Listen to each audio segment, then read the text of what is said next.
A new study has found bees across the globe are being exposed to dangerous agricultural chemicals. The study tested honey samples and found 75% of those samples from 6 continents tested positive for pesticides, which are known to harm pollinators such as bees. So what does this mean exactly for the bee population? Earlier, I was joined by Edward Mitchell, the author of this study and a biology professor at the University of Neuchâtel in Switzerland. I first asked him about his study and how it shows there are very few places where he and his team did not find any contaminated honey samples. Well, there are two reasons. In some places where we collected or we obtained samples from regions that are probably not using neonicotinoids at all, maybe because people don't even have the money for buying pesticides. This is, for example, the case in Cuba. We don't have any samples from Cuba, but this is one of the stories that was in the news recently about Cuban honey.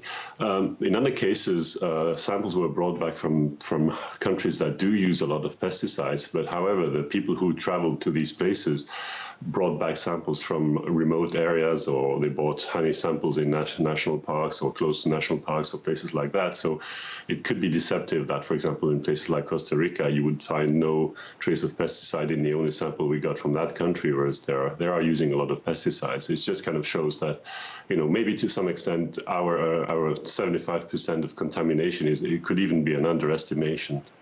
Okay, now, while conducting research, which continents did you find had the highest contaminated honey samples? North America. North America. Now, why do you think the U.S. ranks so high on that list?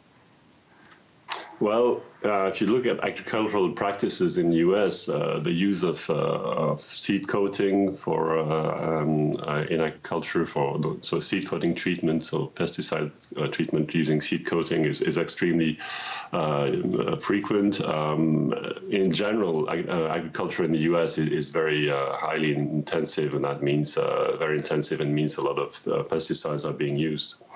Now, what kind of effect is this having on bees, and could this potentially impact humans?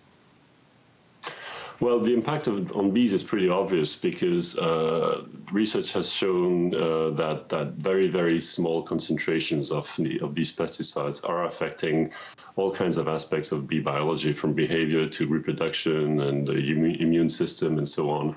And in fact, almost half of our samples have concentrations that are above the lowest concentration for which a negative effect has been found on bees. So for bees, I think it's pretty clear that this situation is quite alarming, and our map really shows that. For humans, it's not so clear because we actually don't have experimental data on humans. Of course, we're not testing these kind of things directly on humans.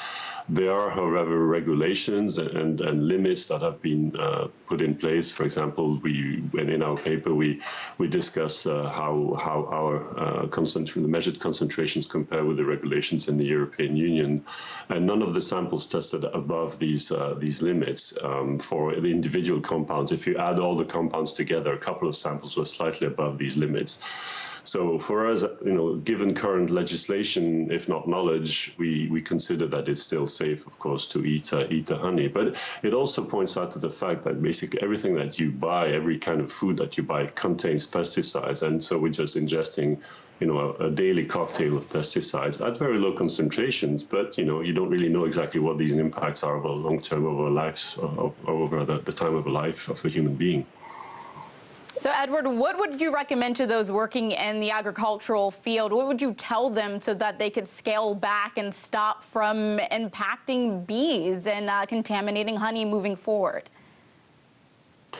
That's a really good question. The problem is, for 2 generations, we kind of went into this direction of using pesticides massively, and so it's one generation after the other, and the whole of agriculture basically is built around this kind of dogma that pesticides are necessary. I firmly believe that there would be a way of doing without these pesticides. It will require rethinking a lot of the way we produce our food, but there are plenty of examples of agricultural production that do produce a lot, and sometimes the yields are a little bit lower, but we waste so much food anyway that I think we can more than compensate for that. So I think we really should be investing more research on agriculture that does not require pesticides. And to be honest, I really believe this is the only truly sustainable way of doing things in the long term. Edward, thank you so much for your insight. That was Edward Mitchell, a biology professor at the University of Neuchâtel in Switzerland. Thank you so much for your time. Greatly appreciate it. Thanks for your interest. Bye-bye.